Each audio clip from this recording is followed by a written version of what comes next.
हमारे पास है जो अब हम आपके साथ यहां पर करने वाले हैं।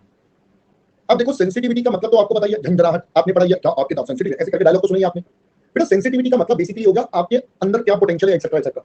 अब यहां पर सेंसिटिविटी का क्या मतलब है आइए जरा समझते हैं। बेटा यहां पर हम सेंसिटिविटी में अलग अलग सवाल करते हैं। हम ये कहते हैं अगर ऐसा हो गया तो क्या, अगर ऐसा हो गया तो क्या। सर ऐसा क्यों? बिकॉज हम कह रहे हैं फ्यूचर में there will always be the risk. ये हम कल पढ़ चुके हैं आपके साथ। भाई फ्यूचर की अगर हम बातें करें तो ये हमें समझ में आ चुका है कि फ्यूचर में हमारे पास बहुत सारे कई प्रकार के बेटा रिस्क होंगे।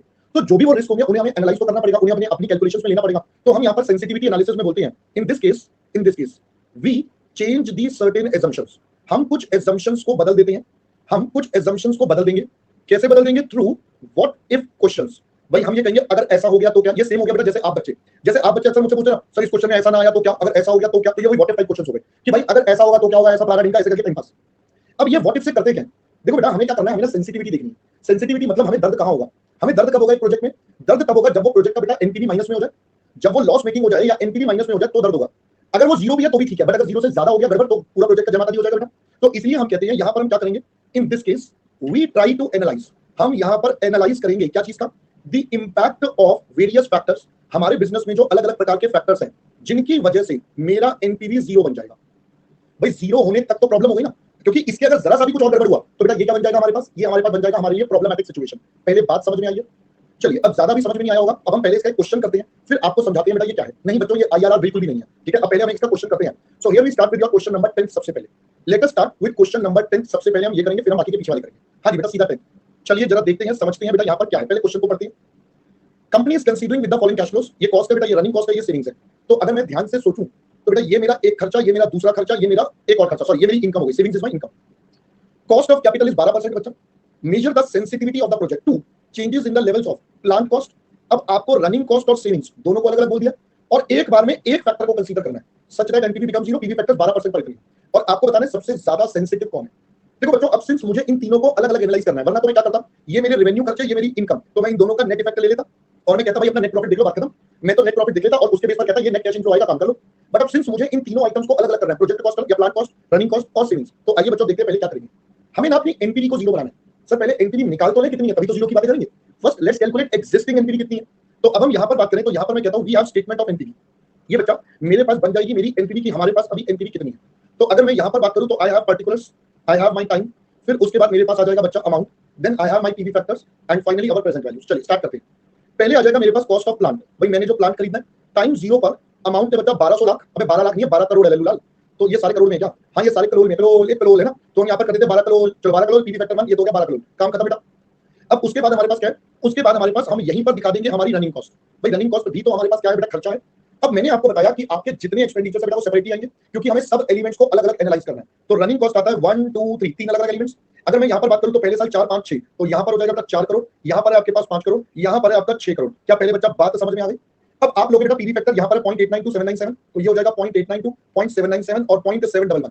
तो अब आप इनकी वैल्यू निकाल दीजिए बेटा, जल्दी से बताइए बेटा कितना आता है। पहला आ रहा है 3.568 करोड़। बेटा मोहित अभी तो क्या बोल रहा है मैंने देखा नहीं है, रुक जा बेटा क्वेश्चन कंप्लीट होने तक, क्वेश्चन के बीच में वैसे भी लास्ट वाला बच्चे बता रहे हैं 4.266, ये वाला 3.985 करोड़, ठीक है जी।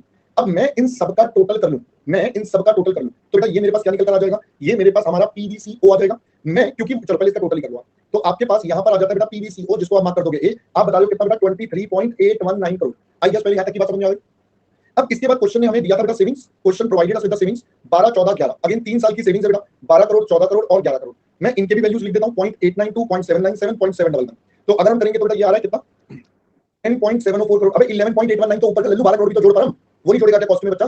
चलो आगे आ जाओ, अगला बताओ 11.158 करोड़ और 7.821 करोड़। आई गेस पहले यहां तक समझ में आ गया।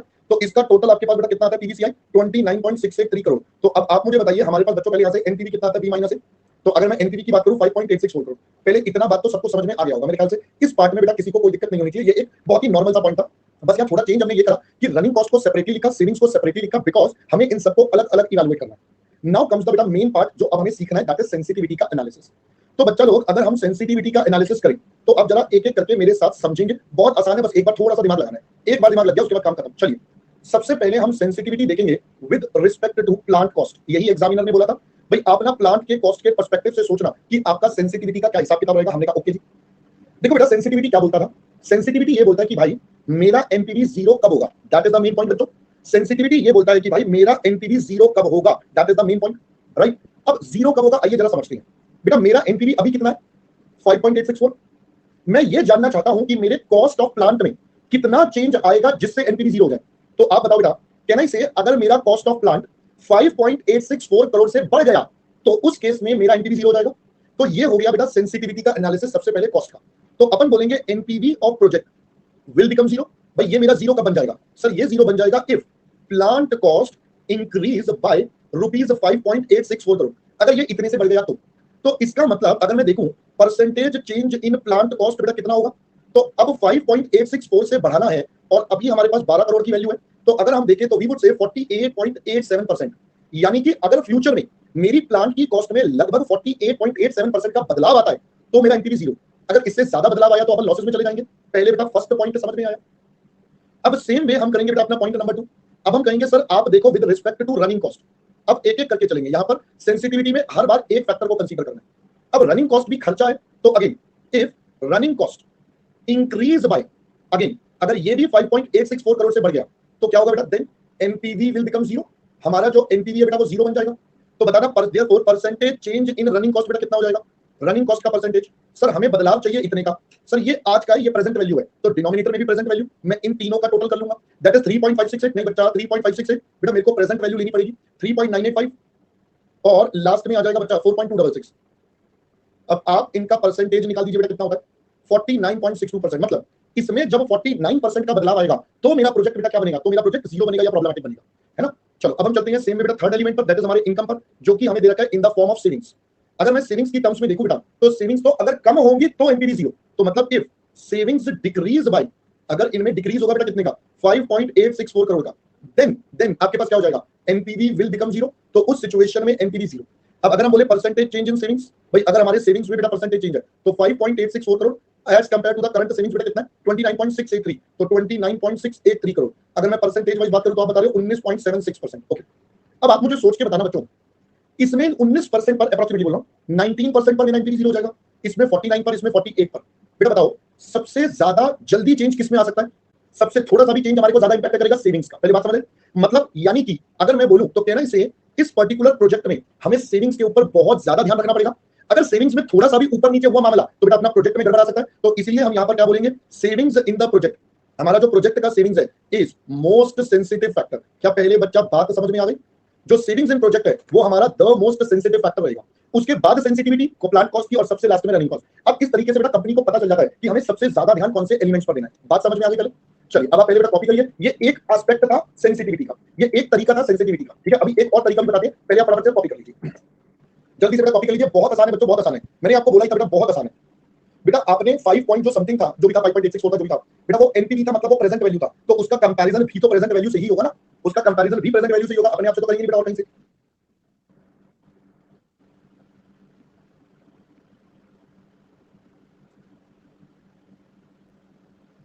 हाँ जी अंकित बेटा, अदनान थोड़ा सा पेशेंस रखा करो, मैंने अभी आपको बताया ही नहीं।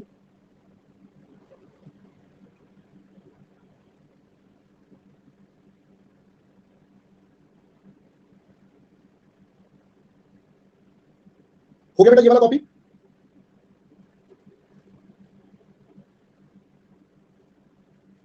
कांग्रेचुलेशन बेटा। नहीं बेटा माइनस प्लस से नहीं है, वो तो बाय डिफॉल्ट अंडरस्टूड है ना। तो बेटा माइनस हो या प्लस हो, हमें तो फोकस करना है कि किस वजह से हो रहा है, क्या हो रहा है, that is the main thing, है ना।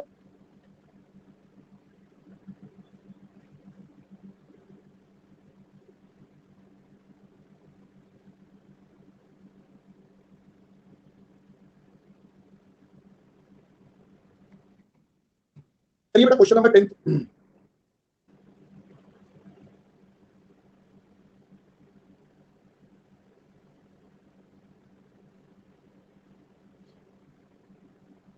बेटा उसमें 19% के चेंज पर मेरा एनपीवी जीरो हो जाएगा। उसमें 19% के चेंज पर मेरा एनपीवी जीरो हो जाएगा, तो मेरे को उस पर सबसे ज्यादा ध्यान रखना पड़ेगा ना।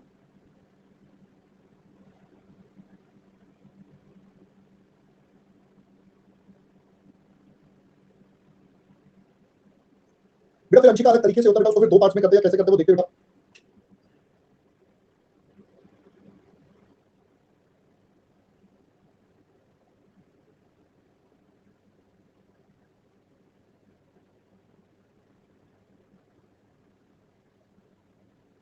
बेटा अंकित हम चाहेंगे तो एनपीवी ज्यादा, बट एक बात बता तू, हमेशा कहते हैं ना ऐसे समझ, हम हमेशा कहते हैं हमें अपने एग्जाम में मार्क्स सबसे ज्यादा चाहिए, बट हमें ये भी तो डर होता है ना, हमें उन सब्जेक्ट्स पे ज्यादा ध्यान देना होता है जिसमें हमें पता है बॉर्डर लाइन पे खड़ी है, मतलब हमने पढ़ाई 70 नंबर का, उसमें ज्यादा दिक्कत है ना हमें, तो हमें सबसे पहले उन सब्जेक्ट्स पे फोकस करना पड़ता है कि भाई कम से कम उसमें पास तो हो जाए, नंबर तो ज्यादा सबको चाहिए, बट हम देख रहे हैं रिस्क के पॉइंट ऑफ व्यू से कि भाई रिस्क किसमें सबसे ज्यादा है, पहले बात समझ आई।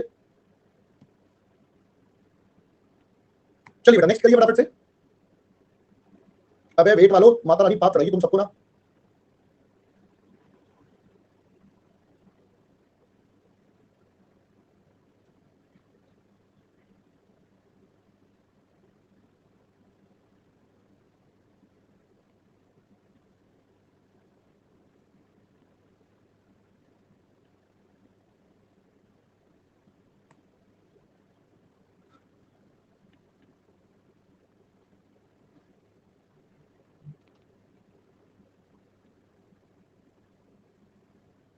जल्दी बच्चों, जल्दी जल्दी जल्दी प्लीज फास्ट।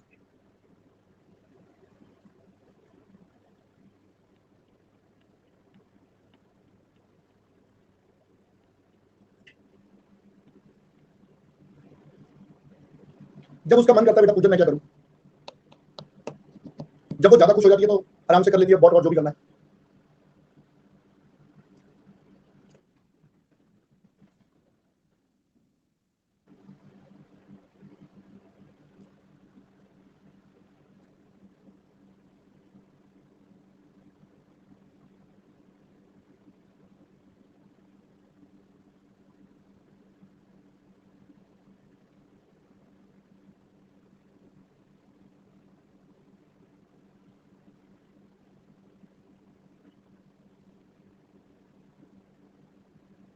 हो गया बच्चों यहां तक? बेटा इतनी देर लगाओगे तो हम कैसे बढ़ पाएंगे बच्चा आगे, इतनी देर लगाओगे तो हम कैसे बढ़ पाएंगे बच्चा आगे।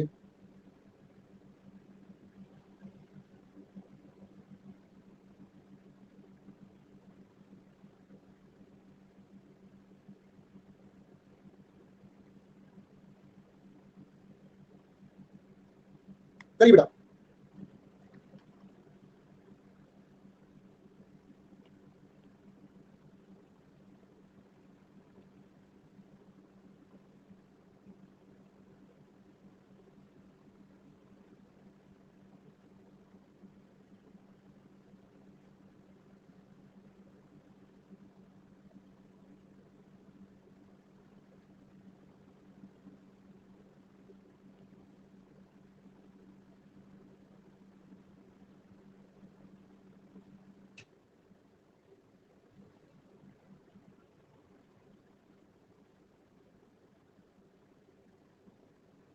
डन हो गया बेटा यहां तक?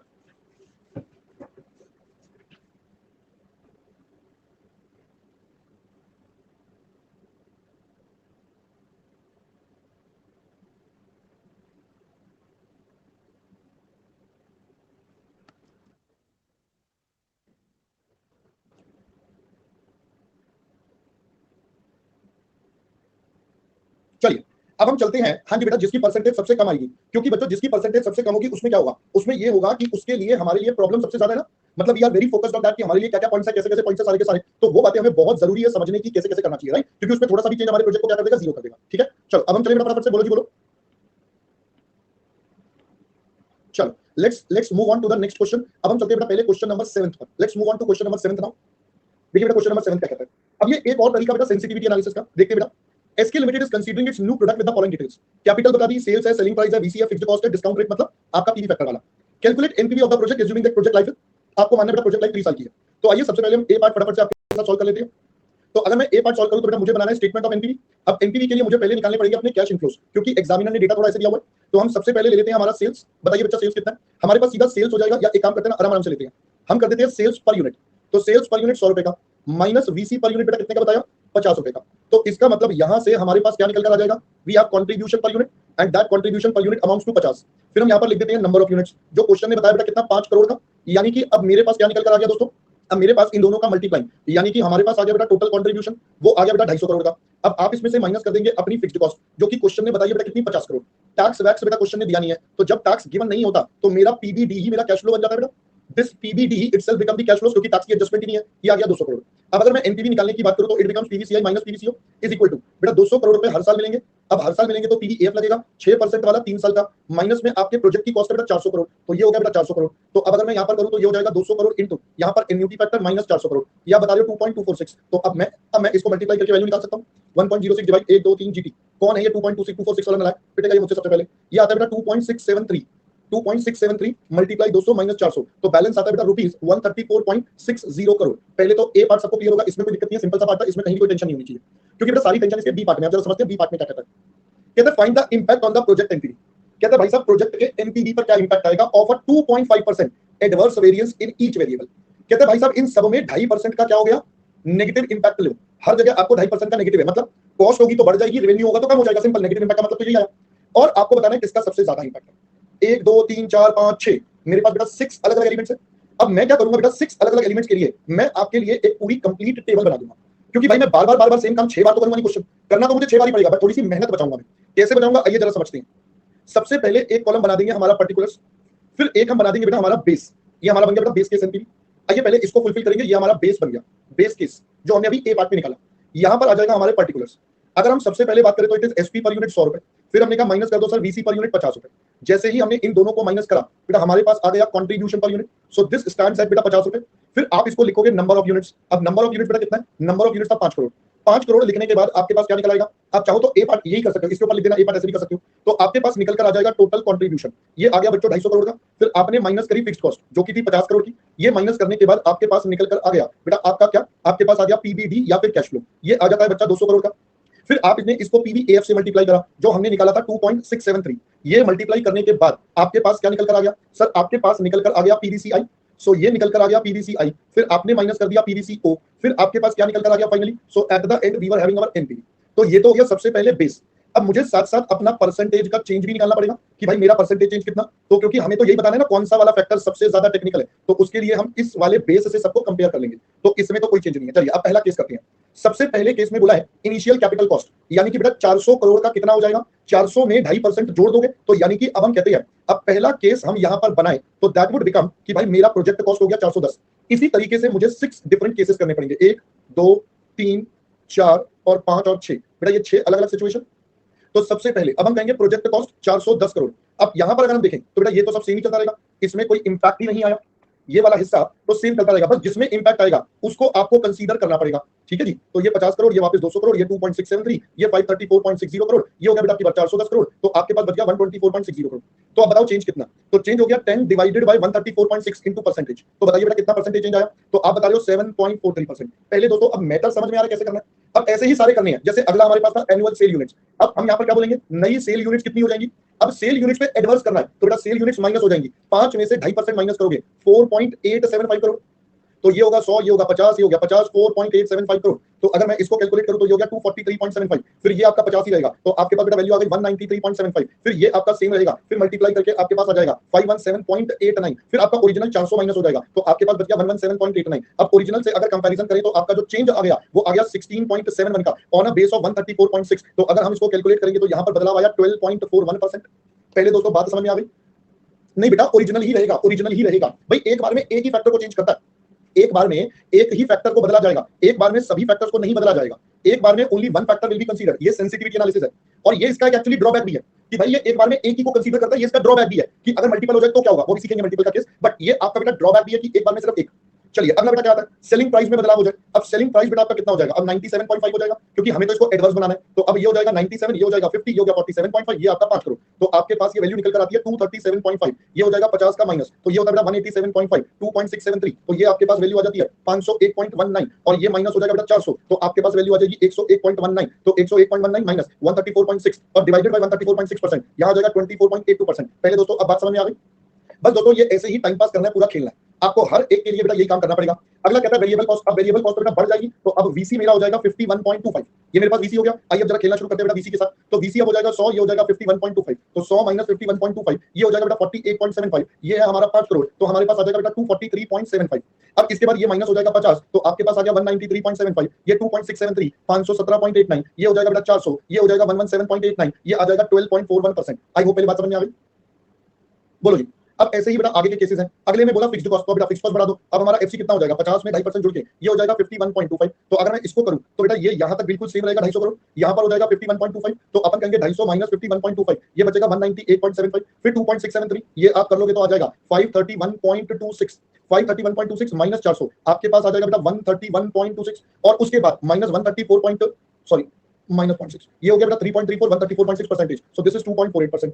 And the last one, now the last one is discount factor बेटा 6 है। तो अब हमारा डिस्काउंट रेट कितना हो जाएगा, तो discount rate would be 6 plus 2.5%। Now it would become 6.15। तो बेटा अगर मैं देखूं ये 250 रहेगा, ये 50 रहेगा, ये आपके पास 200 हो जाएगा, ये फैक्टर। अब पीवीएफ को चेंज कर लो 1.0615, 1 2 3 3 साल का था, जीटी दबाया, मेरे पास आ गया 2.666, ये मेरे पास आ गया बेटा, इट इज 2.666। अब 2.666 इनटू 200 ये आपके पास आता है 533.2, 400 माइनस 133.2 और आपके पास 134.6, 134.6 ये आपके पास आता है 1.04। अब पहले अगर मैं यहां से समझूं तो बेटा सबसे ज्यादा मेरा सेलिंग प्राइस का इंपैक्ट आ रहा है। द हाईएस्ट सेलिंग प्राइस मतलब सेलिंग प्राइस में थोड़ा सा भी वेरिएशन मेरे प्रोजेक्ट को ज्यादा माइनस में लेकर चला जाएगा, ज्यादा नुकसान करेगा। तो हमें इसका मतलब यहां पर इसको अगर कंक्लूड करें तो हम क्या बोलेंगे फ्रॉम द टेबल, अपन क्या बोलेंगे अगर हम इस टेबल को ध्यान रखते हैं, it can be observe that selling price is the most sensitive factor.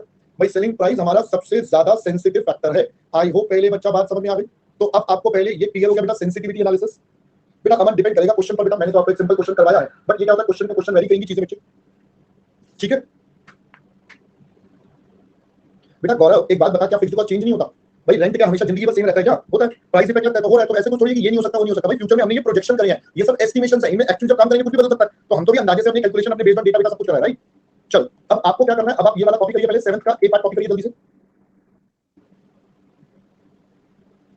बेटा अभी दोनों में फर्क है, पिछली बार हम सिर्फ एनपीवी को 0 पे फोकस कर रहे थे, अब की बार हम एनपीवी को 0 पे फोकस नहीं कर रहे हैं। हम ये देख रहे हैं कौन से की वजह से मेरा एनपीवी में कितना बदलाव आ रहा है। दोनों चीजें अलग अलग है, दोनों को ऐसे रट्टा मत मारो कि उसमें भी ज्यादा इसमें भी ज्यादा। बेटा पिछले वाले में हम देख रहे थे किसकी कितने परसेंट चेंज से एनपीवी 0 बन जाएगा, तो इसलिए जिसमें सबसे कम परसेंटेज था उस पर ज्यादा फोकस था। यहाँ पर क्या हो रहा है, यहाँ पर एनपीवी को 0 नहीं बना रहे हैं, यहाँ पर हम देख रहे हैं अगर डिफरेंट फैक्टर्स में बदलाव आ गया तो एनपीवी पर कितना इंपैक्ट आएगा। तो जिसका इंपैक्ट सबसे ज्यादा वो मेरे लिए इंपॉर्टेंट फैक्टर है ना। सेल्स में 2.5% का बदलाव आते ही मेरा एनपीवी 24% से माइनस हो जाएगा, तो मेरे लिए टेंशन वाला मुद्दा है ना, तो इसलिए इस पे यहाँ पे फोकस करना है।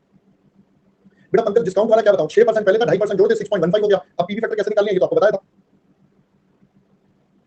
चलो पहले यहां तक बेटा कॉपी हो गया, जल्दी बताइए प्लीज एवरीवन।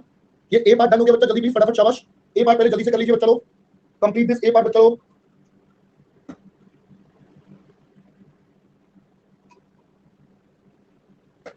अंशिका बेटा सिंपल है, नया वाला एनपीवी माइनस ओल्ड वाला एनपीवी, तो डिफरेंस आ गया एनपीवी का, डिवाइडेड बाय ओल्ड वाला एनपीवी, सिंपल।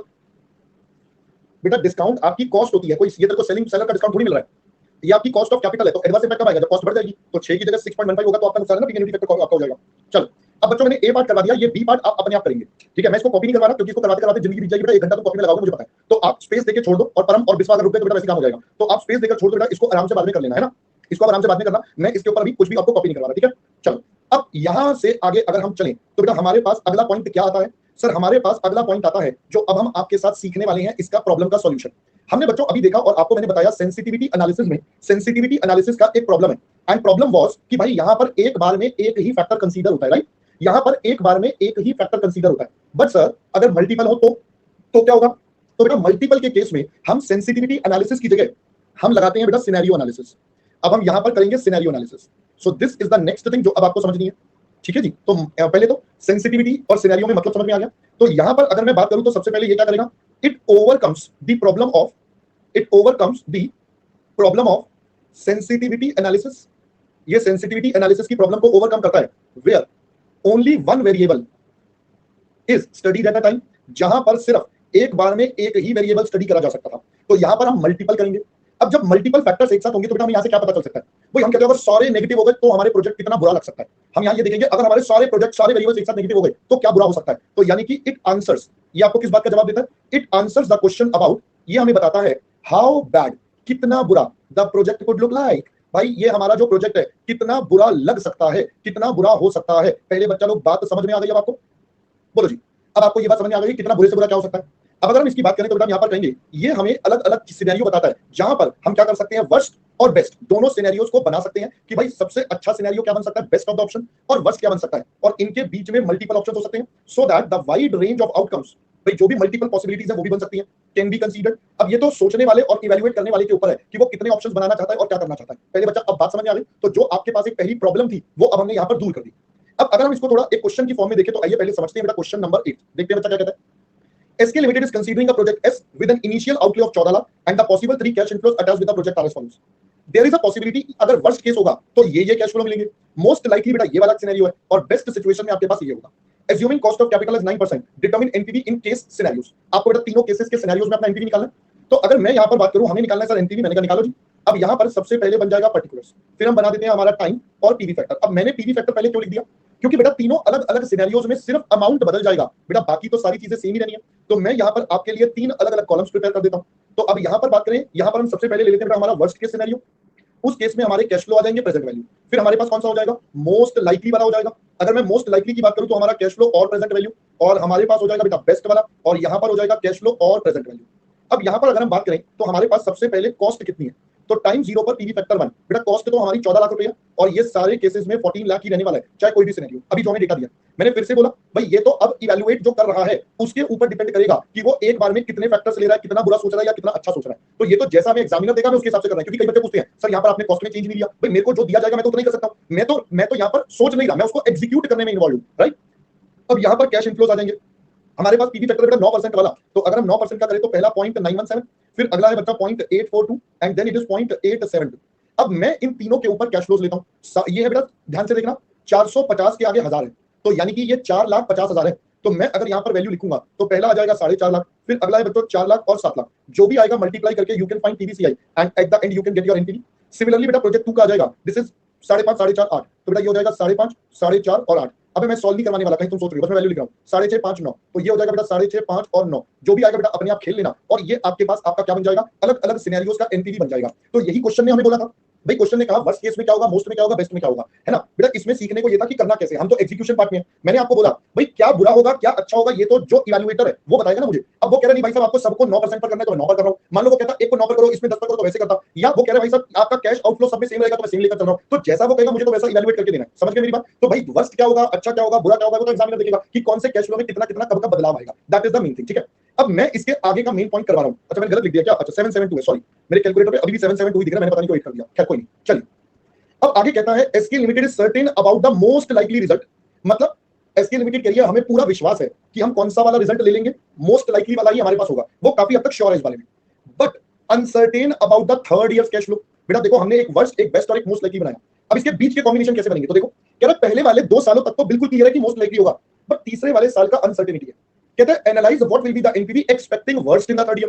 कह रहा है आप मानो जी थर्ड ईयर में वर्स्ट होगा तो क्या. तो बेटा मैं सिंपल भाषा में बोलूं, वो कह रहा है इन तीन के सॉरी वो कह रहा है इन 3 के बेसिस पर आप अपनी एनपीवी निकाल दो. बस यही तो बोलना चाहता है बेटा, वो यही तो बोलना चाहता है, इन 3 के बेस पर एनपीवी निकाल दो. भाई 2 साल के तो आपके फिक्स है, तीसरे वाले का वर्स्ट ले लो, तो मैंने तीसरे वाले का 700 ले लेता हूं. तो बेटा बताना जरा एनपीवी हमारे पास कैसे निकल आएगा. तो अगर हम यहां पर बात करें तो एनपीवी क्या हो जाएगा, पीवीसीआई माइनस पीवीसीओ. तो पहले साल में तो कितना हो जाएगा 5.5, 4.5, तो ये हो गया 5.5 लाख इंटू 0.917, फिर हो जाएगा बेटा 4.5 लाख इंटू 0.842, और फिर आपको लास्ट वाले में 7 लाख इंटू 0.772. आपको वर्स्ट वाला लेना है, कॉस्ट आपकी बेटा 14 लाख है, जो भी निकल कर आएगा आपका एनपीवी आ जाएगा. क्वेश्चन खत्म. पहले बच्चा बात समझ में आ गई, एकदम इजी है. बस यहाँ पे आपको जो क्वेश्चन बोलेगा उसके हिसाब से काम करना है. क्वेश्चन नंबर 9 बिल्कुल बेसिक है, expected NPV, standard deviation, profitability index, which project you recommend. तो ये आपका होमवर्क रहेगा, और इसी के साथ हमारा चैप्टर बेटा समाप्त. चलिए जल्दी से अब आप बेटा इसको कॉपी कर लीजिए. पहले क्वेश्चन नंबर 8 में पहले सिनेरियो एनालिसिस आप ये कॉपी करिए, और फिर हम चलेंगे अपने अगले चैप्टर पर जिसका नाम है डिविडेंड डिसीजन. नहीं बेटा अब जो भी चैप्टर बचे हैं वो सब एकदम आसान है, अब मुश्किल कुछ भी नहीं है, सब आसान है. Everything is very very easy बच्चा.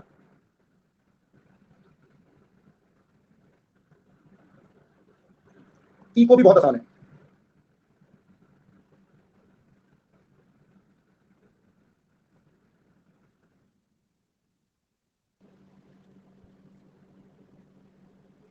होमवर्क का क्वेश्चन नंबर 9 है बेटा.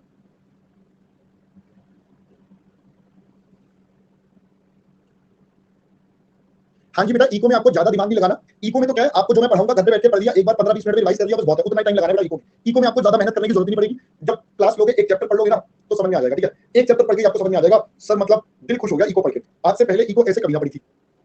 और मेरे दोस्त मैक्रो है, बट तूने कभी ऐसे ना पढ़ी होगी जैसे हम तुझे पढ़ाएंगे. ठीक है ना, तो तू घबरा मत, टेंशन मत ले बेटा. बेटा 60-40 है, 60 FM 40 इको. हो गया बच्चों, कॉपी हो गया ये वाला प्लीज. बेटा हिमांशी पढ़ लेती है ना, जब इको स्टार्ट करेंगे तब करेंगे बेटा, क्यों टेंशन लेती है अभी, है ना, क्यों टेंशन लेती है बेटा. अभी पढ़ेंगे ना, जब तेरे को करवाऊंगा ना तो देख लियो अपने आप ही, है ना. तो अपने आप देख लियो, तेरे को सब समझ में आ जाएगा कि यार अच्छा सर ऐसे भी पढ़ा सकते हैं क्या. तो आपको अपने पता चलेगा अरे ऐसे भी पढ़ाई होती है क्या, तो सीखोगे तुम सब कुछ.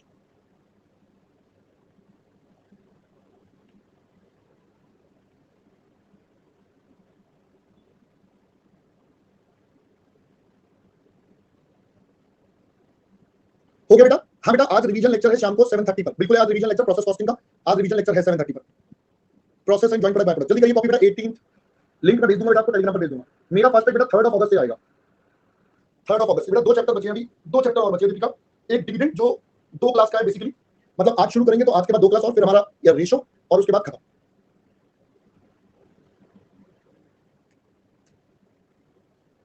बेटा जुलाई से पहले पहले खत्म हो जाएगा, जुलाई में आपका इको भी स्टार्ट हो जाएगा। मोस्ट प्रोबेबली 30 तक या उससे पहले पहले मैं खत्म ही कर दूंगा सारा, और जुलाई में ही आपका इको भी स्टार्ट हो जाएगा और वो भी हम खत्म करेंगे। बेटा एक काम करते पहले यहां पढ़ लेते ना, फास्ट ट्रैक की बातें फास्ट ट्रैक में करेंगे ना भाई, फास्ट ट्रैक की बातें फास्ट ट्रैक में करेंगे ना भाई, यहां पे क्यों टेंशन लेने का रे। हाँ जी बेटा 30 अगस्त तक सिलेबस खत्म, बस पढ़ लिया पहले गुरु। इनको पहले सिलेबस की टेंशन है, इनको अपनी पढ़ाई से कोई मतलब नहीं है कि मैंने पढ़ा नहीं पढ़ा। आप सिलेबस कब खत्म कराओगे ये बताओ। अबे नालायक पढ़ ले।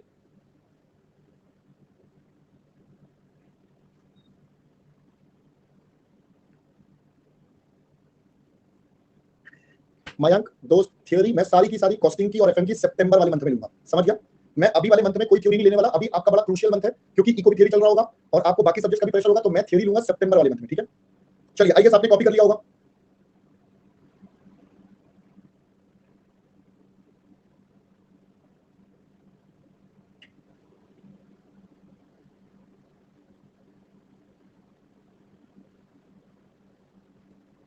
करिए बेटा जल्दी से लास्ट, फटाफट जल्दी करिए, कंप्लीट करिए बेटा। अंशिका हम देखते हैं वर्स्ट क्या है, बेस्ट क्या है, और उसके बाद उसके बड़े सारे कॉम्बिनेशन बीच वाले बन सकते हैं ना। तो हमने वर्स्ट भी देखा, बेस्ट भी देखा, एग्जामिनर जो बोल रहे हैं निकालना पड़ेगा बेटा। एनपीवी एस्टीमेट का मतलब एनपीवी तो आपने एस्टीमेट करना है, जो आपने कैलकुलेट करना है।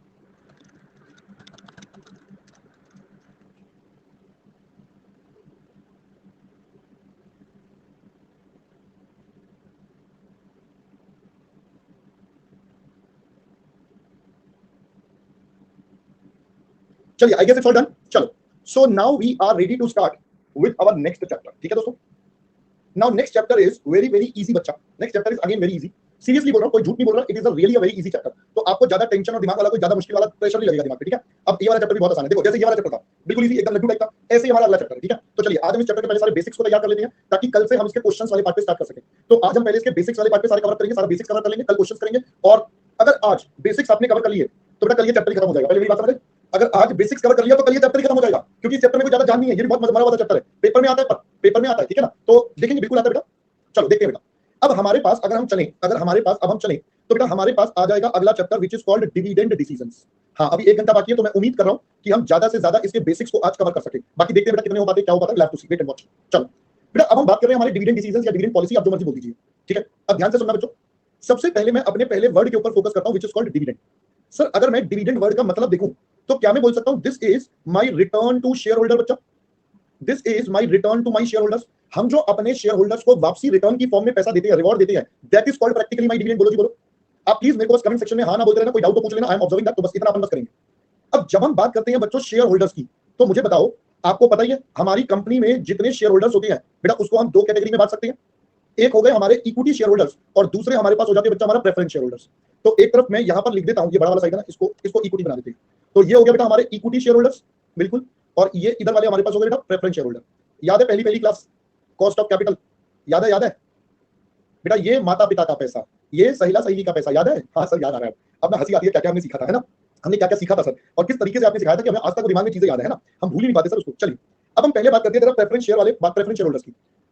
बेटा जल्दी बताओ, ये जो प्रेफरेंस शेयर होल्डर वाले हैं, क्या इनको डिविडेंड देना कंपलसरी होता है? क्या इनको डिविडेंड देना कंपलसरी होता है? यस। तो यानी कि अपन बोल सकते हैं इनका डिविडेंड पेमेंट इज कंपलसरी।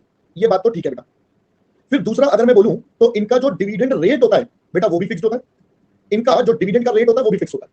जबकि अगर हम इक्विटी वालों की बात करें तो बताइए क्या इनका डिविडेंड पेमेंट कंपलसरी होता है? तो अपन कहते हैं इनके केस में डिविडेंड पेमेंट इज ऑप्शनल। और साथ साथ अगर हम बात करें तो हम कहेंगे जो डिविडेंड पे आउट है या डिविडेंड रेट जो है, डिविडेंड रेट जो है बेटा वो भी हमारे पास क्या होगा, वेरिएबल होगा। भाई हमारी मर्जी है, जब मन करेगा पैसा होगा तो देंगे वरना नहीं देंगे। बात तो ठीक है। अब बच्चों एक बात बताओ, डिविडेंड से रिलेटेड क्या क्वेश्चन दिमाग में आते हैं? तो डिविडेंड से रिलेटेड 2 ही क्वेश्चन दिमाग में आते हैं। पहली बात देना है या नहीं देना, और दूसरी बात कितना देना, यही तो 2 सवाल है। पहला whether you have to give और नॉट गिव, और if yes then how much. बेटा जरा बताओ क्या इन वाले केसेस में हमें ये डिसीजन लेना भी पड़ेगा? बेटा क्या हमें इन वाले केसेस में डिसीजन लेना है? नो भाई, इनको देना कंपलसरी है और रेट भी पहले से डिसाइडेड है, तो यहां पर तो दिमाग ही नहीं लगाना ना भाई। डिविडेंड में 2 मैटर पे दिमाग लगाना है, वो दोनों यहां पर ऑप्शनल नहीं है। तो यानी कि अपन कह सकते हैं यहां पर तो कोई डिसीजन ही नहीं लेना, तो मेरे को तो इसको आंखें बंद कर लेनी है, पढ़ना ही नहीं है। ये बस मैंने आपकी जनरल नॉलेज के लिए बता दिया कि हम इसके बारे में क्यों नहीं पढ़ेंगे, ठीक है? यानी कि हमें पढ़ना किसके लिए है सर, हमें इनके लिए पढ़ना है। यानी कि अगर मैं सिंपल भाषा में बोलूं तो आई वुड से यहां पर आपको यस डिसीजन मेकिंग करनी पड़ेगी, यहां पर आपको yes you have to take a decision, और जो भी आप डिसीजन लोगे बेटा वो दो पॉइंट्स में आएगा। कौन कौन से? सबसे पहला कि भाई आपको डिविडेंड पेमेंट का डिसीजन लेना है कि भाई आपको डिविडेंड देना है या नहीं देना, that is the first decision. और दूसरा आपके पास होगा आपका रेट ऑफ डिविडेंड कि भाई अगर देना भी है तो कितना पे करना है। These are the two major points. पहले दोस्तों बात समझ आई? बोलो जी बोलो। चलो अब ये बात समझ में आ गई। अब सर चलो अगर हम मानते हैं हमें डिविडेंड देना है, अगर हम मानते हैं हमें डिविडेंड देना है तो बेटा डिविडेंड की जो पेमेंट होगी वो किस किस प्रकार से हो सकती है? भाई डिविडेंड की पेमेंट इंडिया में दो प्रकार से होती है। वो दो प्रकार क्या क्या है? या तो आप as a cash dividend pay कर दोगे, भाई आपने डिविडेंड कैश में पे कर दिया, या फिर आप उसके बदले बेटा बोनस शेयर्स दे देते हो। दैट्स इट, और तो कोई तरीका है नहीं इंडिया में बेटा पेमेंट करने का। वैसे इसमें और भी एक दो ऑप्शन होते हैं बट अपने यहाँ लॉ में बनाए सिर्फ यही दो ऑप्शन अलाउड है, तो अपन तो सिर्फ इन दो की बात ही करेंगे, बाकी पे चर्चा भी नहीं करनी, ठीक है बेटा। अब सर ये कैसे डिसाइड होगा कि कैश वाला देना है या बोनस वाला देना है? हाउ डू वी डिसाइड, या डिविडेंड पेमेंट कितना देना है, कैसे देना है बेटा, ये सब कैसे डिसाइड होता है? तो हम कहते हैं कंसीडर फॉलोइंग फैक्टर्स। आपको बहुत सारे फैक्टर्स को कंसीडर करना पड़ता है। अब ये कौन कौन से फैक्टर्स हैं आइए जरा समझते हैं। तो अगर मैं सबसे पहले बात करूं बेटा, सबसे पहले तो कंपनी ये देखेगी कि उसको फटूरे में कितने पैसे की जरूरत है। फाइनेंशियल नीड ऑफ कंपनी को देखा जाएगा कि उसको फ्यूचर में कितने पैसे की अवेलेबिलिटी चाहिए। फिर उसके बाद उसकी लिक्विडिटी पोजीशन को भी देखा जाएगा कि भाई उसके पास पता चले कैश ही अलाउड नहीं है, भाई कैश ही नहीं है पेमेंट देने के लिए, वो भी देखा जाएगा। तीसरा लीगल कॉन्स्ट्रेंट्स देखे जाएंगे, भाई आपको पता चले आपको लॉस में और आप मैं डिविडेंड बांटूंगा, तो भाई पता चले आपका कोई लॉ किसी तरीके से मना कर रहा है कि नहीं आप ऐसा नहीं कर सकते, तो वो भी ध्यान में रखना पड़ेगा। चौथा भाई आपको ना, अब मैं ध्यान से सुनना बेटा, अब मैं अगले जो दो पॉइंट बताने वाला हूं यही मेन है प्रैक्टिकल लाइफ के लिए, यही मेन दो पॉइंट है बेटा प्रैक्टिकल लाइफ के लिए सबसे ज्यादा जो मार्केट में देखा जाता है। सबसे पहला पॉइंट है डिजायर ऑफ शेयर होल्डर। भाई आपका शेयर होल्डर क्या उम्मीदें लगा रहा है आपसे, वो बहुत बड़ा मैटर है, क्योंकि पैसा तो बेटा उसी का है ना। अगर आपने उसकी जरूरत को या उसके पॉइंट्स को ध्यान में नहीं रखा तो बेटा बताओ वो क्या करेगा? सर वो सारा पैसा विड्रॉ कर लेगा, वो सारा का सारा पैसा विड्रॉ कर लेगा। वो कहेगा अच्छा चलता हूं दुआओं में याद रखना, अच्छा चलता हूं दुआओं में याद रखना। यस और नो? जैसे ही वो सारा पैसा विड्रॉ कर लेगा इसका मतलब आपकी कंपनी के शेयर्स बेचेगा, शेयर्स बेचेगा तो सेलिंग प्रेशर बनेगा, सेलिंग प्रेशर बनेगा तो धुम धुम धुम धुम, समझ रहे हो? समझ लो शेयर का प्राइस नीचे तो मार्केट वैल्यू नीचे, तो आप समझ रहे हो जैसे अदानी जी कल मार्केट वैल्यू बढ़ने की वजह से बिल गेट से भी ऊपर बढ़ गए, है ना, बिल गेट भाई साहब से भी ऊपर चले गए, फोर्थ थर्ड पता नहीं कौन से नंबर पे आ गए। तो आप ये क्यों आ गए फोर्थ पर? क्योंकि उनके कंपनीज के शेयर्स की प्राइस बढ़ गई, उनके कंपनी के शेयर्स की प्राइस बढ़ गई। आपको मैंने सिखाया था याद है, इनका मेन पैसा शेयर्स में होता है, तभी ये ऊपर नीचे खेलते रहते हैं किसकी मार्केट वैल्यू कितनी हो गई। अब याद आया पूरा पॉइंट? देखो बिल्कुल प्रैक्टिकल चीज सीखी थी हमने। तो ये हमारे पास क्या हो गया, desire of shareholders. I guess पहले बेटा आपको समझ में आया। और इसके बाद बेटा आता है नेक्स्ट पॉइंट। सर कंपनी को ना अपने पास एक स्टेबिलिटी मेंटेन करनी पड़ती है। भाई अब देखो जैसे एक कंपनी है वो कहती है कि हम तो ना आपको डिविडेंड देते हैं। जैसे मैं एक एग्जांपल दे रहा हूं, जैसे आपने सुना होगा आईटीसी इज अ ब्रांड जो डिविडेंड बांटता है, सुना है ना आपने? आईटीसी इज अ ब्रांड जो डिविडेंड बांटता है, सुना है ना आपने? अब आपको पता है आईटीसी बांटता है, मान लो एक साल ऐसा हुआ आईटीसी ने बहुत कम डिविडेंड बांटा, तो क्या होगा? अगर आईटीसी ने बेटा बहुत कम डिविडेंड बांटा तो बेटा क्या होगा? अगर आईटीसी ने बहुत कम बांटा तो बेटा लोगों को क्या लगेगा, कुछ तो गड़बड़ है, ऐसे कैसे इसने कम बांट दिया। यस और नो? तो आप बेटा गड़बड़ के चक्कर में, लोग सुनेंगे नहीं पूरी बात, बस वो क्या करते हैं गड़बड़ के चक्कर में क्या हो जाता है, गड़बड़ हो जाती है। जैसे मैं आप बच्चों को एक एग्जांपल देता हूं, ध्यान से सुनना, आप बच्चों को एग्जांपल देता हूं। देखो आपके दिमाग में आप चलो छोड़ो एग्जांपल, थोड़ा चलो मैं देता हूं, सुनो। आपके पेरेंट्स ने, आपने अपने पेरेंट्स को बोला कि मेरे को ना ये चीज चाहिए तो आप मुझे प्लीज पैसे दे दो या जो भी है। आपने जैसे पेरेंट्स को बोला, उन्होंने बोला बेटा अभी रुक जाओ अगले महीने लेंगे। मान लो उन्होंने बोला अभी रुक जाओ अगले महीने लेंगे। अब आप बड़े हो चुके हो, समझदार हो चुके हो, तो आपके दिमाग में क्या आएगा, यार लग रहा है कुछ परेशानी चल रही है, यार लग रहा है कुछ गड़बड़ चल रही है ना? पहले बात समझ में आ रही है? आपका दिमाग उल्टा घूमना शुरू कर देगा। हो सकता है आपके पेरेंट्स ने ये सोचा हो कि भाई अगले महीने हमें एक्सपेंडिचर करना है या कुछ नया कुछ एक्सपेंडिचर करना है, उसके लिए अभी थोड़े पैसे बचा लो। आपके पेरेंट्स के दिमाग में तो ये चल रहा होगा, बट आपके दिमाग में तो गड़बड़ हुई है भाई, कुछ तो गड़बड़ है। तो बेटा ऐसे ही शेयर होल्डर करता है। कंपनी अगर डिविडेंड कम बांट दे तो शेयर होल्डर कहेगा कुछ तो गड़बड़ है, ऐसे कैसे मैं छोड़ दूं, ऐसे कैसे मैं छोड़ दूं, कुछ तो गड़बड़ है। पहले बेटा बात समझ आई? बात समझ आई? अब मेरे को ये बताओ, जबकि कंपनी तो ये सोच रही है आने वाले समय में हम कुछ नया प्रोजेक्ट लगाएंगे, कुछ भी करेंगे, तो बेटा इसलिए एक स्टेबिलिटी ऑफ डिविडेंड को मेंटेन करना चाहिए, और कंपनी करती भी है। अब एक कंपनी है, जैसे मैं एग्जांपल देता हूं, एक कंपनी है पहले से पता है ये बहुत कम डिविडेंड बांटती है, तो जब पहले से पता है तो अगर कम डिविडेंड भी बांटा तो किसी को ज्यादा फर्क नहीं पड़ता ना, किसी को कोई ज्यादा फर्क नहीं पड़ता, क्योंकि उसने अपने डिविडेंड को क्या रखा है, स्टेबल, बिकॉज वो भी ग्रो कर रही है, वो ज्यादा पैसा अपनी ग्रोथ में लगा रही है, थोड़ा थोड़ा बांट देती है। पहले अब आपको ये दो बातें समझ में आई है? अब आपको पहले बेटा ये वाली दो बातें समझ में आई है, बहुत इंपॉर्टेंट बातें बेटा ये दोनों की दोनों, it's really very very important points. अब देखो प्रैक्टिकली डिविडेंड डिसीजन इन्हीं बेसिस पर लिया जाता है, और हम अभी कहानियां भी पढ़ेंगे वो भी समझनी है, वो भी जरूरी है, बट ये वाली समझना बहुत ज्यादा जरूरी है। आई गेस पहले बात समझ में आ गई। चलो और आगे बढ़ते हैं। सर अब आपने एक वर्ड बोला स्टेबिलिटी ऑफ डिविडेंड, अब इसका मतलब क्या होता है? तो मैंने कहा आइए जरा स्टेबिलिटी ऑफ डिविडेंड का मतलब समझते हैं। बेटा इसका मतलब होता है कंपनी अलग अलग तरीके की पॉलिसीज फॉलो कर सकती है। जैसे एक एग्जांपल देता हूं, सबसे पहले कंपनी कहती है हम क्या करेंगे, हम तो कांस्टेंट डिविडेंड पर शेयर देंगे। क्या पहले मेरी बात समझ? कंपनी क्या कह रही है, भाई मैं तो कांस्टेंट डिविडेंड पर शेयर दूंगा। अब कांस्टेंट डिविडेंड पर शेयर का मतलब क्या हो गया? मतलब कंपनी कह रही है हमने अपना रेट या अमाउंट फिक्स कर दिया, भाई साहब हम आपको इतने ही पैसे देंगे, मतलब आपका डिविडेंड बेटा कंपनी ने एकदम कांस्टेंट कर दिया, आपका डिविडेंड बेटा कंपनी ने एकदम कांस्टेंट पे कर दिया, डिविडेंड फिक्स कर दिया। अब डिविडेंड फिक्स कर दिया, इसका मतलब अर्निंग मेरी कम हो ज्यादा हो जो मर्जी हो, कंपनी कह रही है भाई साहब मैं तो आपको इतना ही डिविडेंड दूंगी, बात खत्म। तो ये एक अप्रोच हो गई, या ये एक तरीका हो गया डिविडेंड को लेकर स्टेबिलिटी देने के लिए। पहले बच्चा बात समझे? This is one of the aspect to provide stability to the investor कि भाई हम इन्वेस्टर को कह रहे हैं भाई हम तेरे को फीस देंगे जो मर्जी हो हम देख लेंगे। इन्वेस्टर वैसे भी इतना पढ़ता नहीं है ईपीएस। अच्छा अच्छा अच्छा ऐसे कर लेना। एक नॉर्मल इन्वेस्टर का कभी इतना पढ़ता नहीं है। वो क्या कहता है, पड़ोसी ने बोला ये वाला ले ले, अरे कर ही लेता हूं भाई, पड़ोसी ने बोला है, मेरे ब्रोकर ने बोला ये वाला लेना है, ये वाला लूंगा। पहले समझो, बहुत कम लोग हैं जो एक्चुअली डिटेल में पढ़ते हैं। जो डिटेल में पढ़ते हैं वो समझदारी से पढ़ते हैं, वरना बेटा क्या होता है, वरना सब इधर-उधर की कहीं कोई बातों पे बात कर लेते हैं ना। देखो बाकी सब पड़ोसी बता रहे हैं, प्रभाष और पूजन कह रहे हैं हम तो पड़ोसन से पूछेंगे। कोई बात नहीं बेटा, तुम पड़ोसन से पूछ लेना, तुम्हारी मर्जी है, ठीक है बेटा। चलो आ जाओ बेटा दूसरे पर चलते हैं। अब हम दूसरे पर चले तो बेटा दूसरा है पॉइंट बी।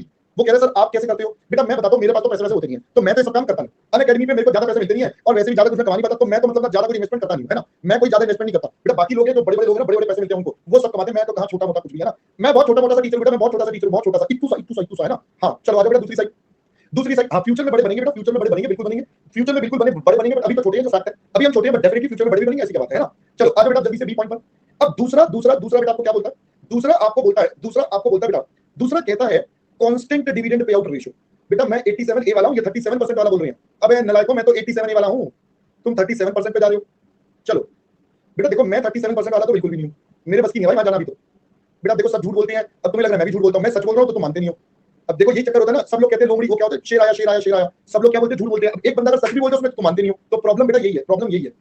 चलिए खैर, अब हम चलते हैं बेटा constant dividend payout ratio. अब ये क्या होता है बेटा, ये क्या होता है जरा ध्यान से सुनिए।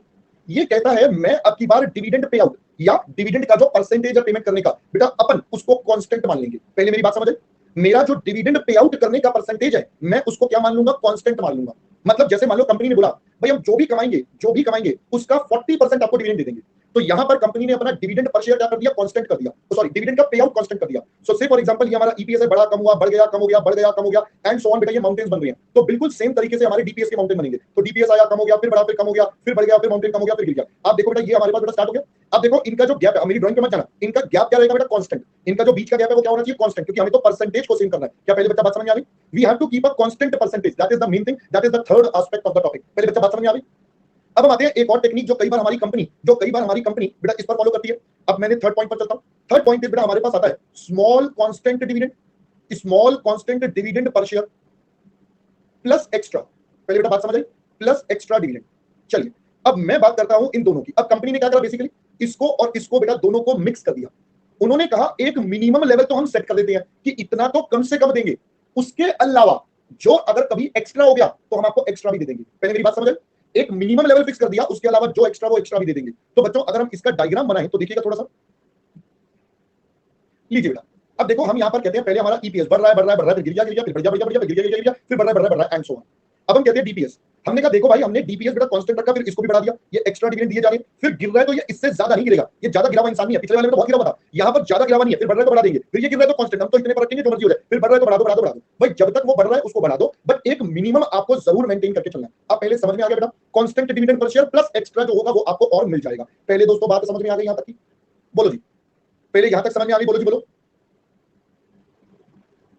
क्लियर बेटा यहां तक? चलो देखो आप सब बच्चे भी थोड़ी देर पहले ना मेरे से बात कर रहे थे 37% और ये वाली। मैं बड़ी ईमानदारी से बताता हूं, मैं बड़ी ईमानदारी से बोलता हूं, I get a good money. मैं क्यों भाई, मैं काम कर रहा हूं। एक बात बताओ, सिंपल सी बात बताओ, मैं मेहनत कर रहा हूं, बहुत ज्यादा मेहनत कर रहा हूं। क्यों कर रहा हूं भाई, मेरे को भी तो पैसे चाहिए ना, मेरे भी घर वाले हैं, वो भी मेरी तरफ देखते हैं। आ गया क्या कमाया, तो भाई उनको भी तो जवाब देना है, आई अर्न, मैं तो मना नहीं कर रहा। बट इफ यू आस्क कि सर आपका लेवल बाकियों के कंपैरिजन में क्या है, तो चाहे मैं जैसा भी पढ़ाता हूं, but as compare to the earnings level I am quite at a lower level as compare to the others, that's for sure.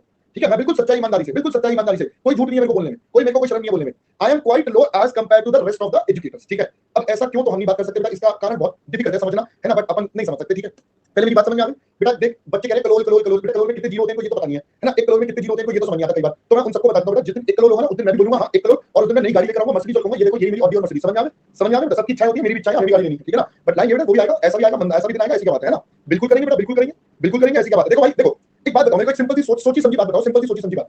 आप सब इतनी मेहनत क्यों कर रहे हो, या कोई भी पर्सन मेहनत क्यों करता है बेटा? इसीलिए ही तो करता है ना कि फाइनेंशियली स्टेबिलिटी रहे और काम चलता रहे, मेहनत तो करनी है और बाकी सब चीजें सेम रहे। यस और नो? तो आई एम नॉट डिनाइंग कि भाई मेरे को पैसे नहीं मिलते, बिल्कुल मिलते हैं भाई, वरना मैं क्यों इतनी मेहनत करूंगा यहाँ पे लग के, है ना। आज एक बच्चे का मैसेज भी आया, पता क्या बोलता है, कहते हैं sir thank you so much, आपसे पढ़ के बड़ा मजा आया, मतलब मजा आता है। आप हर क्लास में अपना 200% डालते हो, हम उतना भी नहीं डाल पाते, बट हमें ना eight the end of the result जब हम पेपर देकर आते हैं तो जो सेटिस्फैक्शन मिलता है ना, यार इतनी मेहनत करवाई थी सर ने इतना कुछ करा था, वो सब ना वर्थ लगता है, दैट बिकम्स द वर्थ। पहले मेरी बात समझ आई? अब पहले मेरी बात समझ आई, so that is the key. एक बच्चा कह रहा आपके पास कौन सी गाड़ी है, मैं बता देता हूं, मेरे को कोई शर्म नहीं है इन सब चीजों में, हाँ मेरे को कोई शर्म नहीं आता, आपको मैं बता देता हूं। आपके पास एक वो आती है ना, कौन सी है, अरे वो हुंडई की जो टैक्सी है, अरे हुंडई की जो सबसे ज्यादा टैक्सी में चलती है, अबे एक्सेंट वाली, हाँ ये हुंडई की एक्सेंट वाली, यही वाली गाड़ी है बेटा। अब तो 7 साल हो गए, पुरानी भी हो गई है, मेरी वाइफ उस दिन कह रही थी कि अब दूसरी ले लो। मैंने कहा एक बात बता, दूसरी तो ले लूं, पहले ये बता ये पहली वाली चलती कितनी है, ये तो नीचे खड़ी रहती है। मैं पूरा दिन ऊपर क्लास में बैठा रहता हूँ, हफ्ते में 1 या 2 दिन कभी कहीं चले गए तो चले गई, वरना ये यूं मेरे को देखती रहती है नीचे से, आज भी लगा लेगा, कोई कपड़ा बांध दो कोई बात नहीं। तो वो भाई साहब जो हमारे सफाई वाले आते हैं वो कपड़ा बांध देते हैं, इनफैक्ट वो भी इतना दुखी हो गया, पता है वो क्या कहता है, अब उसने पता मेरे को क्या बोला, एक दिन नीचे अभी पिछले हफ्ते में नीचे क्या मेरे को बोलता है, भैया जिस दिन जाना हो ना उस दिन बता दिया करो, उस दिन अच्छे से साफ कर दिया करूंगा, रोज रोज तो आप ऐसे भी नहीं जाते। मैंने कहा लो भाई गजब बेइज्जती कर रहा है ये तो। मैंने कहा देख रोज जाऊं ना जाऊं, चमकनी ऊपर से पूरी चाहिए, चमकनी ऊपर से पूरी चाहिए भाई, मेरे को दिखनी चाहिए साफ करके तूने रोज, है ना, वरना तू पैसे भी बस उसी दिन मांगियो जिस दिन मैं जाऊंगा। तो कहता नहीं भैया नहीं मैं रोज करूंगा ना, मैं रोज करता हूं ना। मैंने कहा तू रोज करता तभी तो कुछ नहीं करता लायक, है ना। तो मतलब आप समझ रहे हो, तो गाड़ी और ये सब मुझे बिल्कुल इंटरेस्ट नहीं है, तो ठीक है मजे लेते रहते हैं। चलो पहले बेटा समझ में आ गया, बोलो जी पहले बच्चा समझ में आ गया भाई। देखो मेरे को छुपाने में क्या है, जो है सो है, जो है सो है, उसमें क्या बेटा, जो लाइफ में है। मैं तो कहता हूं, मैं हमेशा हमेशा एक बात करता हूं, I am so thankful to God, I am giving whatever I can, I am trying to put my best and rest I leave it to him, whatever happens leave it to him. बाकी जो उन्होंने दिया मैं उसको भी thankful करता हूं, at least he has given me this much, I am so thankful to him, that's all. बस अपन तो खुश रहते हैं इतने में। हां बाकी तो बेटा अंबानी साहब भी दुखी हैं आजकल, यार मैं 10 पर हूं, अडानी जी 10 चौथे पर चले गए, बताओ। तो दुनिया में दुखी तो बेटा सारे ही पैसे को लेकर, तो अपन खुश रहते हैं, चिल मारते हैं, अपन को ज्यादा टेंशन नहीं है ना, अपन को ज्यादा टेंशन नहीं है, अपन थैंक यू करते हैं आगे बढ़ जाते हैं, है ना। हाँ अपन थैंक यू करते हैं आगे बढ़ जाते हैं, टेंशन लेते नहीं है ना। हाँ बाकी जो पहले बात बोली थी वो सच्ची है कि भाई अपना अमाउंट बहुत कम है as compare to the rest, है ना। अब रेस्ट का कितना वो कोई बताएगा नहीं, क्योंकि वो बताने लायक नहीं है, क्योंकि इतने ज्यादा है कि वो बता ही नहीं सकते, है ना। वो बता देंगे तो तुम भी क्या बात ऐसे ऐसे, तो इसलिए अपन बात ही नहीं करते, ठीक है ना। चलो खैर, और हमें पता भी नहीं होता किसी की ना, चलो हम तो जल्दी जल्दी बात करते हैं। चलो अब पहले आगे बढ़े आगे बढ़े आगे बढ़े आगे बढ़े, चलो लेट्स स्टार्ट। अब दोस्तों इसके बाद अगर रुक जा कॉपी, रुक जा अंशिका रुक जा, इतनी जल्दी क्या इसको कॉपी करने की, परम बैठा है तू टेंशन मत ले। हाँ परम बैठा बेटा तू टेंशन मत ले। चलो आगे करते हैं, अगले पॉइंट पर चले। तो अगला पॉइंट हमारा क्या है बेटा, अब हम चलते हैं सबसे इंपॉर्टेंट पॉइंट पर। सर इंपॉर्टेंट पॉइंट बोले तो सर ये तो मैंने आपको बताया अभी सारा प्रैक्टिकल एंगल जिंदगी का कि भाई प्रैक्टिकली कंपनीज कैसे एक्चुअली में प्लान करती हैं। बट बच्चे हमें तो अपने कोर्स तक भी रहना है, we have to go by whatever our course is about, है ना। We have to go by whatever course is about, हमें वो भी जाना है। अब अगर हम अपने कोर्स की बात करें तो बच्चा जरा समझेंगे और देखेंगे कि हमारा कोर्स क्या है, हमारे कोर्स में क्या क्या पढ़ना है रिगार्डिंग डिविडेंड पॉलिसी। तो हमारे कोर्स में बहुत ही सिंपल तरीके से, एकदम आसान तरीके से सारी बातें हैं। तो बेटा हमारे कोर्स में हमें पढ़नी है डिविडेंड पॉलिसी। अब जब हम डिविडेंड पॉलिसी की बात करते हैं तो हमारे कोर्स में जितनी डिविडेंड पॉलिसीज है बेटा उनको 2 पार्ट्स में डिस्ट्रीब्यूट कर दिया गया। मतलब there are 2 kinds of thoughts और 2 एस्पेक्ट्स ऑफ डिविडेंड बेटा जो आपको बताया गया। कुछ लोगों ने ये बोला sir dividend is a relevant decision. इसका मतलब सर इसके बारे में सोचना बनता है, इसके बारे में दिमाग लगाना बनता है, इसके बारे में आपको बुद्धि लगानी पड़ेगी, सोचना पड़ेगा। इसकी वजह से आपकी मार्केट वैल्यू में बदलाव आएगा। क्या पहले मेरी बात समझ आई? मेनली इन्होंने क्या बोला, इन्होंने बोला डिविडेंड पॉलिसी की वजह से आपकी मार्केट वैल्यू में क्या आ जाएगा, बदलाव आ जाएगा। Affect the market value of firm. पहले बच्चा ये बात समझ में आ गई, ये आपकी मार्केट वैल्यू को इंपैक्ट करती है। और देखो जब भी मार्केट वैल्यू इंपैक्ट होगी इसका मतलब वेल्थ मैक्सिमाइजेशन पर इंपैक्ट आ रहा है, तो हमारे लिए सोचना बनता है क्योंकि इसका डायरेक्ट इंपैक्ट हमारे वेल्थ मैक्सिमाइजेशन पर हो जाएगा। तो we have to think about it. पहले दोस्तों ये वाला पॉइंट समझ में आया, पहला बेसिक बात। जबकि कुछ लोगों ने ये बोला सर सब मोह माया है, मतलब चल रहे पगले, ये सब बेकार की बातें हैं, कहीं सुनी बातें हैं, इन पे विश्वास नहीं करते। मतलब इन लोगों ने बोला भाई साहब डिविडेंड इज इररेलेवेंट, ये सब बेकार की बातें हैं। तो इन्होंने बोला कि भाई डिविडेंड पॉलिसी की वजह से कोई भी कहीं पर इंपैक्ट नहीं आता, dividend policy does not affect the market value of firm. अब सर इन दोनों में क्या डिफरेंस आया, क्यों आया, आइए जरा समझते हैं। सबसे पहले अगर हम यहां पे चले रेलिवेंट वालों के पास, तो इन्होंने क्या बोला बेटा, इन्होंने बोला कि ऐसा क्यों है कि ये इंपॉर्टेंट है। तो इन्होंने अपना आंसर सिर्फ एक बात में दिया, इन्होंने बोला कि सर देखो जो हमारा इन्वेस्टर है ना, whoever is investing in the company, ये लोग प्रेफर करते हैं या प्रेफरेंस देते हैं टू करंट डिविडेंड। पहले मेरी बात समझ, ये लोग प्रेफर करते हैं कि मुझे जो अभी करंट पैसा मिल जाए वो बढ़िया है, मेरे को फ्यूचर के वादे नहीं चाहिए, क्योंकि फ्यूचर अनसर्टेन है, रिस्क नहीं है, अनसर्टेन है, मुझे नहीं पता कल को क्या होने वाला है। भाई फ्यूचर के वादे मुझे से काम नहीं चलेगा, जो अभी है उसकी बात करो। तो investor gives preference to current dividend as compared to future dividend. क्या पहले बच्चा मेरी बात समझ में आ गई? भाई फ्यूचर के डिविडेंड के बदले आज का पैसा जरूरी है, तो जो कंपनी आज डिविडेंड देगी मैं उसके साथ हूं, वो मेरे लिए बढ़िया। तो current dividend as compare to future dividend due to, क्योंकि ये क्या बोलते हैं, फ्यूचर में अनसर्टेनिटी आ जाएगी बेटा, फ्यूचर में अनसर्टेनिटी हो जाएगी, तो इसलिए हम तो आज की बात करेंगे बेटा, फ्यूचर की बात बिल्कुल भी नहीं करेंगे। मैंने कहा ओके जी। इररेलेवेंट वालों ने क्या कहा, कहता है यहाँ का इन्वेस्टर थोड़ा ज्यादा समझदार है, वो कहता है मुझे तो मेरे पैसे पर रिटर्न दे दो, चाहे अब आप मुझे फ्यूचर में दो चाहे अभी दो, बट मेरे पैसे पर मुझे रिटर्न चाहिए, एप्रिसिएशन चाहिए। पहले बच्चों बात समझ आई? तो बेसिकली अगर मैं बात करूं आज की डेट में जितने स्टार्टअप है like Unacademy, they are under this category बेटा। वहां पर जो इन्वेस्टर बैठा कहता है मुझे रिटर्न दे दो, मुझे रिटर्न से मतलब है, मुझे बाकी चीजों से मतलब नहीं है, आप फ्यूचर में जो मर्जी करो जैसे मर्जी करो, मुझे मेरे रिटर्न से मतलब है, यस और नो। तो यानी कि यहां वाले लोग क्या बोलते हैं सर, ये कहते हैं इन्वेस्टर जो है ना टेक्निकली वो हायर रिटर्न प्रेफर करता है, वो कहता है हायर रिटर्न प्रेफर करेगा, चाहे वो अभी हो, प्रेजेंट में हो या फ्यूचर में हो। क्या पहले दोस्तों बात समझ में आई यहां तक की? Everyone clear? पहले तो बेटा ये मैंने आपको क्या बताया। अब इसी से हमारा अगला पॉइंट निकल कर आता है। अब यानी कि जो लोग कहते हैं डिविडेंड की वजह से बदलाव आएगा, इन्होंने बोला ऐसी कंपनी फर्म्स जो अभी डिविडेंड देंगी, firms paying dividends are rated high, इनको लोग ज्यादा हाई रेटिंग देते हैं by investor as compared to, अगर हम इसका कंपैरिजन करें बेटा किससे, as compared to those firms not paying dividend. क्या पहले बच्चा बात समझ में आ गई? जो कंपनीज डिविडेंड नहीं देती हैं उनसे ज्यादा हम पेइंग को करेंगे। मतलब बेसिकली ये हो गया, जो कंपनी ऑलरेडी लिस्टेड है ये उनके लिए हो गया, मोटा मोटा ब्रॉडली बोल रहा हूं। और ये वाली बेटा प्राइमरी अनलिस्टेड या स्टार्टअप के लिए हो गया, वो कहते हैं हमें मतलब डिविडेंड दो या मत बाहर में दो, हमें तो अपनी रिटर्न से मतलब है, we want a particular return. तो ये वाले लोग क्या कहते हैं बेटा, ये कहते हैं भैया कोई फर्क नहीं होता किसी में भी, कभी भी किसी सिचुएशन में कोई फर्क नहीं होगा, एक कंपनी है जो डिविडेंड देती है वो भी बराबर है, जो नहीं देती बेटा वो भी बराबर है। समझ में आ गया? अब इस कैटेगरी में हमारे पास दो कॉन्सेप्ट हैं या दो मॉडल्स है जो हमें पढ़नी है, one is called Walter model and another is called Gordon model. तो यहां पर बच्चा दो मॉडल से जो हमें पढ़नी है, सिमिलरली यहां पर भी दो मॉडल से जो हमें पढ़नी है, one is called residual theory, ठीक है जी, and another is called MM model. ठीक है, अब एमएम बेटा कोई मोदी लानी है मिलर, बट ये कैपिटल स्ट्रक्चर की तरह मुश्किल नहीं है, यहाँ पे बहुत आसान है। हाँ, यहाँ मोदी जी वही है बेटा, ये बहुत आसान है ना। और गॉर्डन मॉडल आप पहले पढ़ चुके हो, आपने कॉन्सेप्ट पढ़ा था k = d1 / p0 + g, तो वो जो कॉन्सेप्ट था वो गॉर्डन का ही था, तो बस उसी चीज को घुमा के लिख देंगे तो गॉर्डन मॉडल बन जाएगा। ठीक है, ये सब अभी करेंगे आपके साथ, धीरे धीरे करेंगे, आप अभी तो नहीं कर रहे। ठीक है, अब सर अब आती है लास्ट बेसिक पॉइंट पर, last basic point and that's all, फिर हमारा बेसिक्स खत्म हो जाएगा, फिर हमें अप्रोच स्टार्ट करनी होगी। ठीक है, फिर we will start with the approaches. अब हम यहाँ पर कहते हैं लास्ट बेसिक पॉइंट इज, मैं आपको वापस से पुरानी कुछ बातें याद दिलाऊंगा। ठीक है, पढ़ा तो हमने सब कुछ हुआ है, पढ़ा हमने सब कुछ हुआ है, बस मैं पुरानी बातें वापस से एक बार याद दिलाऊंगा यहाँ पर। तो पुरानी बातें बेटा ये है बेसिक टर्म्स, बेटा अंकुर रिफ्रेश कर ले बच्चा एक बार। देखो बच्चा, अब यहाँ पर अगर हम सबसे पहले बोलें तो आपने मेरे साथ कॉन्सेप्ट पढ़ा था बेटा अर्निंग पर शेयर का, बोलो जी, जिसको हमने प्यार से बोला था बेटा ईपीएस। कैसे निकलता था ये सर? ये निकलता था अर्निंग अवेलेबल फॉर इक्विटी, जो इक्विटी के लिए पैसा है वो ले लो और आप इसको डिवाइड कर देना बेटा किससे? आप इसको डिवाइड कर देना नंबर ऑफ इक्विटी शेयर से। क्या पहले बच्चा बात समझ में आ गई? Yes sir. दूसरे पर चलते हैं बेटा, दूसरा था हमारा डिविडेंड पर शेयर। अगर डिविडेंड पर शेयर की बात करें बोले तो डीपीएस, तो एक तरीका तो है आपने जो डिविडेंड बांटा वो ले लो divided by number of equity shares. एक तरीका तो ये भाई इतना डिविडेंड बांटना है और इतने शेयर होल्डर्स हैं, या आप कह सकते हो EPS into dividend payout ratio, भाई आपने इतना परसेंट डिविडेंड बांटना है तो वो जो परसेंटेज है वो ईपीएस पर लगा दो, दैट इज आल्सो देयर। ठीक है, उसके बाद हमने क्या पढ़ा था बेटा? उसके बाद हमने पढ़ा था एक टर्म जिसका नाम है डिविडेंड पे आउट रेशियो। अब इसको कैसे निकालते हैं? कितना डिविडेंड बांटा out of the earning, that's all. फिर चौथा हमने यहीं से पढ़ा था हमारा रिटेंशन रेशियो। अब रिटेंशन रेशियो बेटा क्या होता था? कितना परसेंट प्रॉफिट आपने बचा लिया, तो 100 minus dividend payout ratio, बेटा यही था आपके पास। अब बताओ ये सारी बातें हम पढ़ चुके हैं या नहीं पढ़ चुके? ये बस मैं वापस से एक बार बेसिक टर्मिनोलॉजीज आपको याद दिला रहा हूं, बस इन सबके डिटेल्ड मतलब हम पढ़ चुके हैं। फिर इसके बाद हमने एक कॉन्सेप्ट पढ़ा था बेटा डिविडेंड यील्ड का कॉन्सेप्ट। अब डिविडेंड यील्ड का मतलब था रिटर्न, मैंने बताया था बेटा it is compared to the market price, तो DPS by MPS, very good. फिर हमने एक कॉन्सेप्ट पढ़ा था बेटा अर्निंग यील्ड का, अगर आपको याद हो, अर्निंग यील्ड के अंदर हमने पढ़ा था बेटा इट इज आल्सो रिटर्न, और ये हो जाएगा बेटा EPS upon MPS into 100, very good. फिर हमने एक पीई रेशियो का कॉन्सेप्ट आपके साथ पढ़ा था, हमने कहा था पीई रेशियो इज प्राइस और अर्निंग का ratio, that is MPS upon EPS, और इसका अंदर आंसर टाइम्स में आता था। फिर आपको एक और लास्ट कॉन्सेप्ट हमने यहां पर सीखा था, मैंने आपको बताया था cost of equity is inversely related to PE ratio, याद आया बच्चा? आपको मैंने केई और पीई रेशियो का इनवर्स रिश्ता भी बताया था कि भाई इन दोनों का जो रिश्ता है बेटा वो इनवर्स होता है। याद आ गया पहले यहां तक का सारा? बोलो, ये मैंने वापस से एक बार आपको भूला बिसरा याद दिला दिया, जिसमें और कुछ नहीं था, this was just to make you recall the things. पहले दोस्तों यहां तक का मुद्दा समझ में आ गया? बोलो जी, क्लियर है बच्चा यहां तक? चलो, अब मेरी एक बात मानोगे? अगर आप मानो तो will you accept my point? बेटा ये कॉपी सारा आप घर पे करना, आज का होमवर्क ये होगा कि कॉपी आपको घर पे करना है। ठीक है, आज का मैं होमवर्क ये दे रहा हूं। अब आपको लगेगा सर 15 मिनट बचे हैं, अभी तो ऑलमोस्ट 15 मिनट बचे हैं, है ना? तो उस 15 मिनट में बेटा मैं अपनी अगली टेक्निक स्टार्ट करवा रहा हूं, या मैं आपके साथ पहला मॉडल आपको शुरू करवा रहा हूं। तो आज हम अपने पहले मॉडल को बेसिकली समझ लेते हैं ताकि हमें कल ज्यादा दिक्कत ना हो। ठीक है बेटा, तो आज मैं आपके साथ आपका पहला मॉडल स्टार्ट करवा रहा हूं। ठीक है बेटा, चलो अब आपको बेटा ये सारी चीजें कॉपी करनी है, ज्यादा टाइम नहीं लगेगा, यहां से लेकर बेटा ये सारी चीजें कॉपी करनी है। आई होप पहले बात समझ में आ गई? ठीक है, चलो, क्योंकि बिकॉज ये क्या बेटा इसमें टाइम वेस्ट होगा, 15 मिनट लग जाएंगे, 15 मिनट में भी पूरा कॉपी नहीं होगा, तो मेरे को ऐसा लगता है कि लेट अस डू लाइक कि अपन इसको पढ़ना शुरू करते हैं आगे, है ना? चलो अब आ जाओ बेटा अगला। अब हम सबसे पहला मॉडल आपके साथ स्टार्ट कर रहे हैं जिसका नाम है बच्चों वॉल्टर मॉडल। तो आइए जरा समझते हैं हमारे वॉल्टर भाई ने क्या बोला। अब देखो बेटा, वॉल्टर भाई की कहानी को हम आपके साथ बड़े ही सिंपल से तरीके से समझाएंगे। ठीक है, तो आप प्लीज मेरे साथ साथ सुनना और समझना। मान लेते हैं हमारी एक कंपनी है जिसका नाम है, इस कंपनी का नाम है बेटा लुटी पिटी कंपनी लिमिटेड। ठीक है बेटा, ये वही हमारी कंपनी बेटा जिसके आप कौन हो? आप मेन डायरेक्टर और सब कुछ हो। ठीक है ना?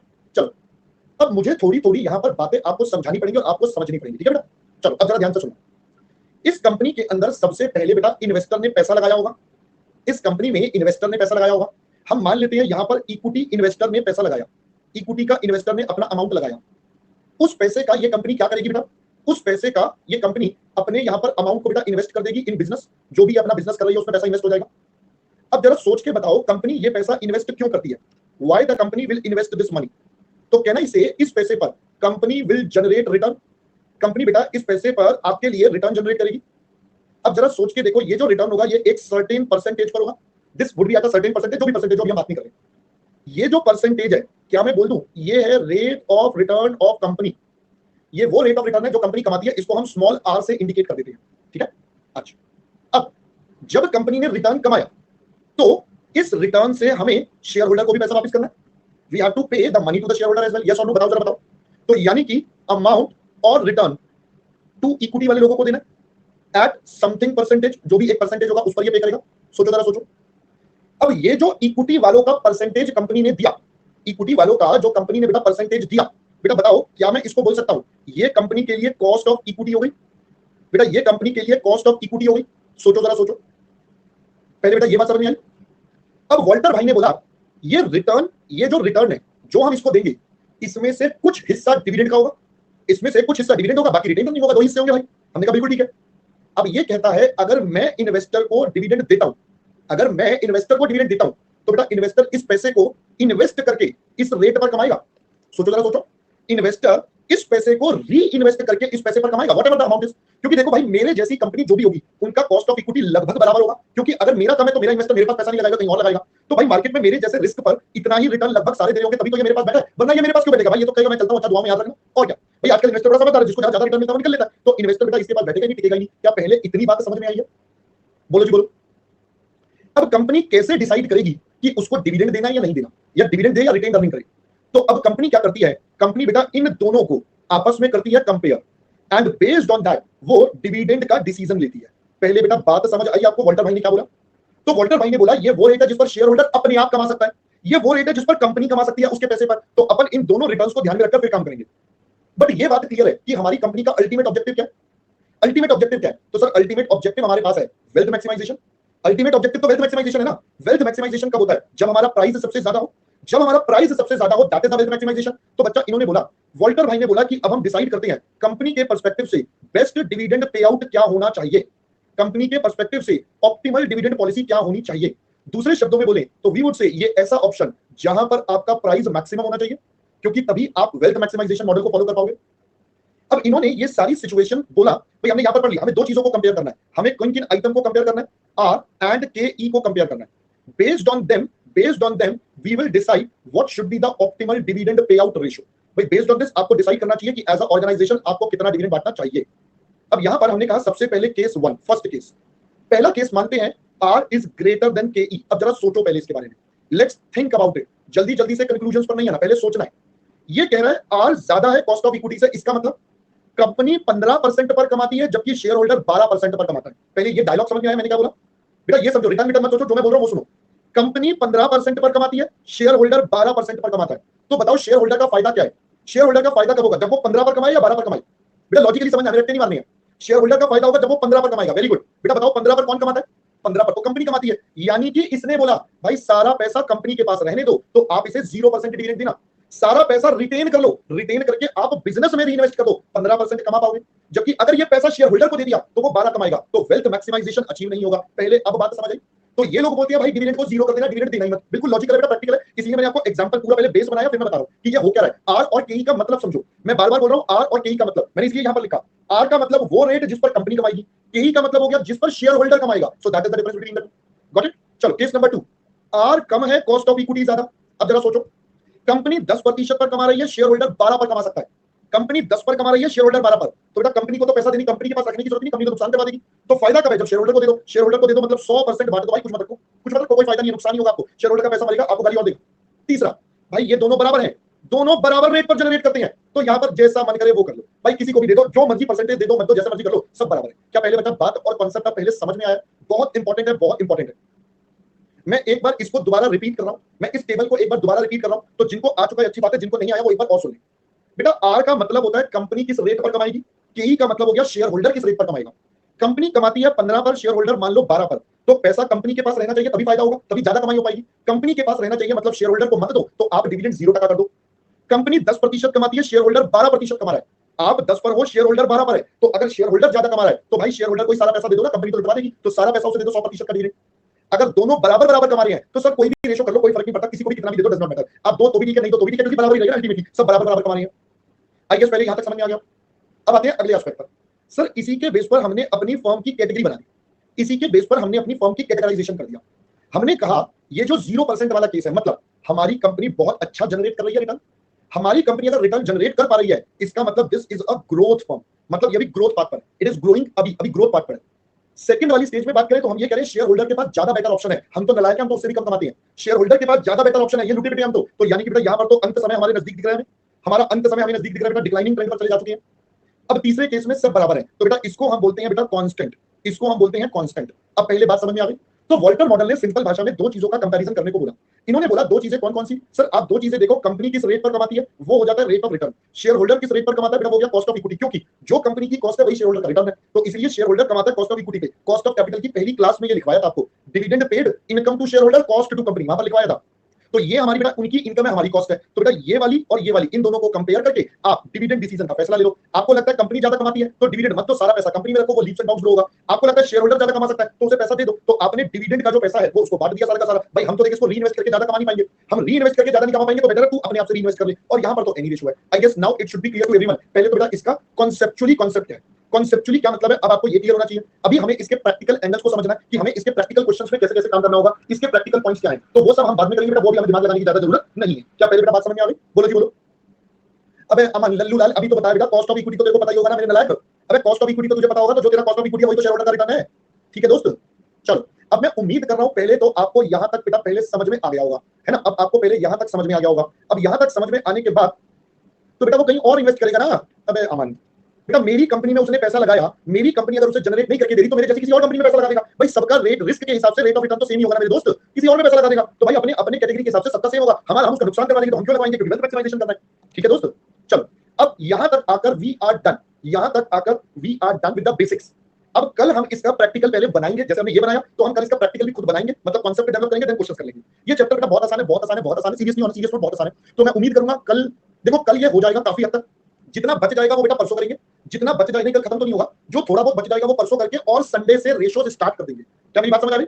संडे को ये खत्म हो जाएगा और रेशियोज स्टार्ट भी हो जाएगा, तो संडे को बेटा बहुत जरूरी है ये सब। ठीक है बेटा, हाँ जी बेटा, रेशियोज हमारा लास्ट चैप्टर है, उसके बाद बेटा काम खत्म, उसके बाद हमारा एफएम खत्म, फिर हमारा इकोनॉमिक्स होगा, वो हम करेंगे। ठीक है बेटा, चलो हाँ जी बेटा, संडे को 9:45 क्लास है, you can't afford to miss that. और आज आज आज शाम को एक तो अभी हम क्या करने वाले हैं बेटा, शाम को एक तो अभी हम अपना वो रिवीजन सेशन करने वाले हैं। ठीक है, रात को मैं तेजस को बोल दूंगा, रात को मैं वो एक मीटिंग करूंगा। वो जो मीट है या तो मैं स्पेशल क्लास में कर लूंगा, आई विल ट्राई, या तो मैं स्पेशल क्लास में कर लूंगा, या फिर मैं गूगल वाला मीट हो गया, जैसा भी होगा बेटा मैं आपको लिंक टेलीग्राम अपने वाले चैनल पे भेज दूंगा। ठीक है, ठीक है, बात समझ आ गई? चलो अब हम और प्लीज अपने शोर मत बचाना, लिंक दो, अपने आप आ जाएगा, टेंशन मत लेना। ठीक है, अपने आप आ जाएगा, टेंशन मत लेना। ठीक है, चलो अब मैं चलता हूं अभी के लिए, bye bye bye bye bye, see you, bye bye. और ये कॉपी करके आना कल, नालायक, और नालायक को कॉपी करके आना ढंग से जरा, चलो बाय बाय।